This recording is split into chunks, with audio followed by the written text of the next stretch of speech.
اچھا یہ امام اس طرح کے امام ہیں، سارے ائمہ ہی ہمارے، جو ہمارے تمام تر گناہوں کے باوجود ہماری شفاعت پر آمادہ ہیں، اور یہ کبھی دھتکارتے نہیں ہیں آپ کو.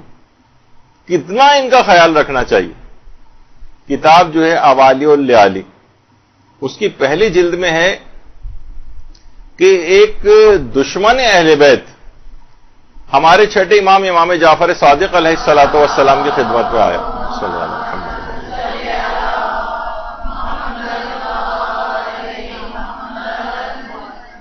اور آ کر کہنے لگا کہ اگر آپ کا کوئی چاہنے والا، آپ کا کوئی ماننے والا اگر کوئی گناہ کرے تو اس کا انجام کیا ہوگا. اچھا دیکھیے، اس طرح سے امام کو ایک لحاظ سے کہ آپ اپنے شیعوں کے جو اتنا تذکرہ کرتے ہیں اور ان کی اتنی تعریف کرتے ہیں، آپ یہ بتائیں کہ اگر آپ کا چاہنے والا اور ماننے والا اگر گناہگار ہوگا تو اس کا انجام کیا ہوگا. امام نے فرمایا کہ پروردگار عالم اس کو بیماری میں مبتلا کر دے گا، تو جتنی وہ بیماری میں تکلیف اٹھائے گا وہ سب اس کے گناہوں کا کفارہ بن جائے گی اور انجام بخیر ہو جائے گا. اچھا اس نے کہا کہ اچھا دیکھیے، ایک تو ہم لوگ بیماریوں سے کتنا گھبراتے ہیں، اور خیر بیماریوں سے ہر انسان گھبراتا ہے، اس کے بچنے کی دعا بھی کرتا ہے، اس کا علاج بھی کرتا ہے، لیکن بہرحال جتنے عرصے بیمار رہتا ہے مسلسل گناہ جڑتے ہیں، مسلسل اس کے درجات میں اضافہ ہوتا ہے، اور وہ تمام نیک اعمال جو وہ صحت مندی کے عالم میں کیا کرتا تھا وہ اس بیماری کے عالم میں نہ کرنے کے باوجود اس کے نام اعمال میں لکھے جا رہے ہوتے ہیں. کتنا بیماری کے خود اپنے ایک فضائل. تو اس نے کہا کہ اچھا اگر آپ کا وہ چاہنے والا ہے، ماننے والا، اگر جو آپ کا شیعہ ہے وہ اگر بیمار بھی نہ پڑے پھر کیا ہوگا.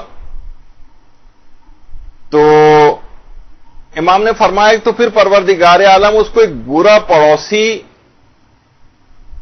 دے گا جو اس کو تکلیف پہنچائے گا، اور وہ تکلیف کو برداشت کرے گا اور اس کے گناہوں کا کفارہ ہوگا اور انجام پھر بخیر ہو جائے گا. اچھا اب وہ دشمن اہل بیت کوشش کر رہا ہے کہ کس طریقے سے میں امام کو شیعوں کی اس لحاظ سے مذمت کے اوپر لے کر جاؤں. دیکھیے میں کیا بیان کر رہا ہوں کہ وہ ہر صورت میں آپ کی شفاعت پر آمادہ ہے. اس نے کہا اچھا بالفرض اگر ان کے پاس اس کے کوئی برا پڑوسی بھی نہیں، تو امام نے فرمایا پھر اس کو پروردگار عالم کوئی برا دوست دے گا جو اس کو تکلیف پہنچائے گا، اور اس کو تکلیف پہنچانے کا جو بھی اس کو تکلیف پہنچے گی وہ اس کے گناہوں کا کفارہ بن جائے گی. اس نے کہا اچھا اگر کوئی برا دوست بھی نہیں ہے اس کا، پھر اس کا کیا ہوگا. امام نے فرمایا پھر اس کو کوئی برا ہمسر ملے گا، مثلا کوئی عورت ہے تو برا شوہر ملے گا، شوہر ہے تو مثلا بری بیوی ملے گی اس کو، جو اس کو تکلیف پہنچائے گی، پھر ان تکالیف کو برداشت کرے گی اور اس کے گناہوں کا کفارہ ہوگا اور اس طرح سے انجام بخیر ہو جائے گا.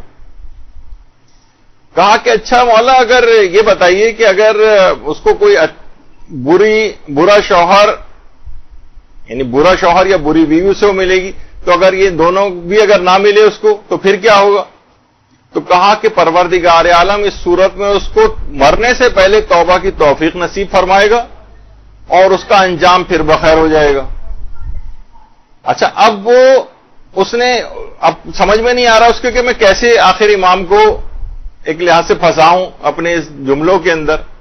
کہا کہ اچھا بالفرض اس کو اگر توبہ کی توفیق بھی نصیب نہ ہو مرنے سے پہلے تو پھر کیا ہوگا آپ کے شیعوں کا. تو امام نے فرمایا تیری آنکھوں پر خاک، اس کے باوجود بھی ہم اس کی شفاعت کریں گے. اللہم صلی علی محمد.